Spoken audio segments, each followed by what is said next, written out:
je vais vous parler du 3e degré de l'enseignement de Joël Goldschmidt.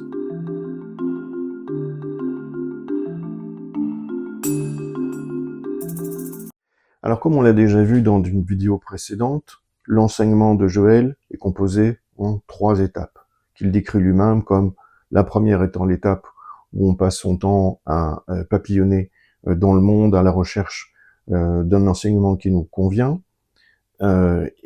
Deuxième temps, on a trouvé cet enseignement et dans le cas de la voie infinie, en fait, on passe à ce qu'il appelle l'étape métaphysique. C'est-à-dire, c'est l'étape, alors métaphysique au sens très large, c'est l'étape qu'on trouve dans la voie infinie, mais qu'on trouve aussi dans d'autres enseignements, que ce soit nouvelle pensée, unité, courant miracle, sciences chrétiennes, etc. Donc cette deuxième étape, qui va durer assez longtemps, entre 5 et 8 ans, va permettre à travers l'étude de, en fait, illuminer notre subconscient, c'est-à-dire le reprogrammer par rapport à des principes de vérité, et non plus nous laisser guider par cette programmation inconsciente en nous, qui est l'accumulation de fausses vérités antérieures qu'on a pris pour vraies dans notre vie, et qui continuent d'être à l'œuvre, mais comme elles sont une partie inconsciente, on n'arrive pas à les dépasser.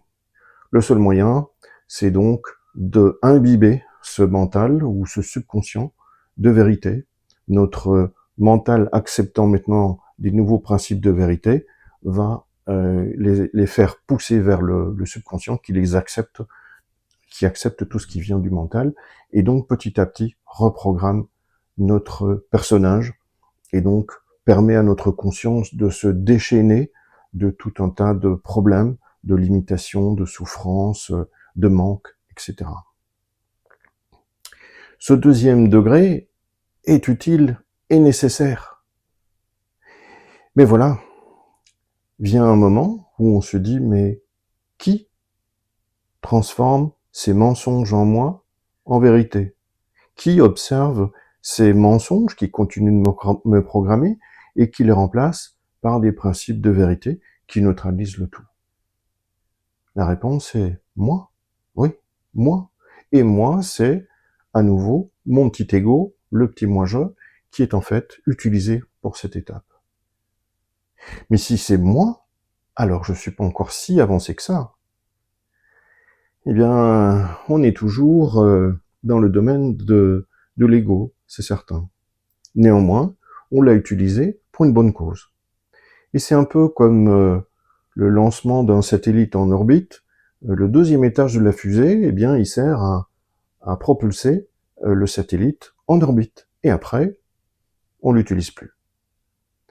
Ici aussi, dans l'enseignement de la voie infinie, quand on va mettre le pied dans le 3e degré, le 3e degré qui est au-delà des mots et au-delà des pensées, et donc qui n'est plus une animation de mon mental égotique, mais on passe au-dessus. Alors il est toujours là, on l'utilise toujours pour comprendre, pour lire, pour interagir dans le monde, mais il n'est plus le pilote de notre vie. Et donc ces programmations subconscientes ne sont plus, ou de moins en moins, à l'œuvre dans notre vie.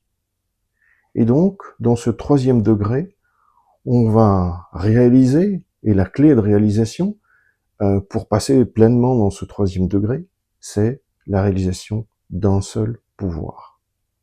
On est passé au-delà du bien et du mal. On a donc appris à impersonnaliser afin de passer au-delà. Et de réaliser que c'est une forme de hypnose. Ce monde est une forme d'hypnose, et donc résultant de notre niveau de conscience. Donc, quand je mets le pied dans le 3e degré, je réalise de plus en plus qu'il n'y a qu'un seul pouvoir, et il est bon à l'infini, il est doux à l'infini. C'est une harmonie invariable. Et ça, ben bien, ça nous amène à un sentiment profond de bien-être, que rien ne vient perturber, et la vie s'en trouve facilitée. Et c'est là qu'on apprend à vivre avec la manne du jour, puisqu'on n'est plus en train de ressasser le passé, les émotions du passé, pour se créer des émotions sur le futur, comme des peurs, des désirs, Donc on abandonne les pôles de passé et futur, on tombe alors naturellement dans l'instant présent, ce moment éternellement présent, et là seulement peut-être l'accès à cette conscience. Le mental, lui, n'existe que dans le passé et le futur, il ne peut pas exister dans l'instant présent. Et donc en développant cette conscience de quatrième dimension, donc dans cette troisième étape, j'apprends à m'abandonner à ce seul pouvoir. Et ça va devenir la deuxième clé, c'est-à-dire d'avoir ce que Joël appelle la reddition. On s'abandonne totalement à ce seul pouvoir. Mais faut-il encore l'avoir trouvé en soi? Et c'est l'omniprésence qu'on va apprendre à trouver grâce à la méditation. Et on y reviendra dans une prochaine vidéo.